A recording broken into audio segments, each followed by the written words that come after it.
মালকিন, আমি এখনই ফুলের তোড়াটা উপহার দেব। আরে রাজু, আগে এসে এই কেকটা ধরো। আরে আসছি মালকিন। বড় ভাই বা ছোট ভাই কেউ এসেছে? এখনো কেউ আসেনি মালকিন।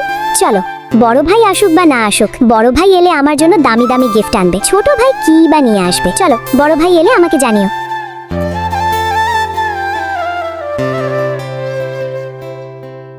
আরে বড় ভাই তো ফুলের তোড়া নিয়ে আসছেন। আমি এই ঝোলায় বোনের জন্য আইফোন দেব। এক কাজ করি, আমিও একটা ফুলের তোড়া বানাই। আরে রাজু, কেমন আছো? ভাইয়া, আপনি এসে গেছেন, চলুন কেক কাটা যাক। আরে দাঁড়ান মালকিন, আপনার ছোট ভাই এখনো আসেনি, আর একটু অপেক্ষা করে নিন। ঠিক আছে, 5 মিনিট, ওর জন্য আর 5 মিনিট অপেক্ষা করব। এই নাও বোন। ধন্যবাদ ভাইয়া। দুর্গেশ, তুমি যাও, ভাইয়ার জন্য পানি নিয়ে এসো। আরে বোন, আসতে দেরি তো হয়নি। Happy birthday. সরিষ আর ফুলের তোড়া এনেছি। একটু তো লজ্জা করা উচিত ছিল। দেখো ভাইয়া আমার জন্য গোলাপ ফুলের তোড়া এনেছে, এমনকি আমার সিকিউরিটি গার্ডও ফুলের তোড়া এনেছে। তোমার কাছ থেকে এটা আশা করিনি, তুমি সরিষার ফুলের তোড়া বানিয়ে নিয়ে আসবে। আরে বোন, দেরি হয়ে গিয়েছিল তো, তাই তাড়াতাড়ি বানিয়ে ফেলেছি। আরে এতে কি এনেছিলে?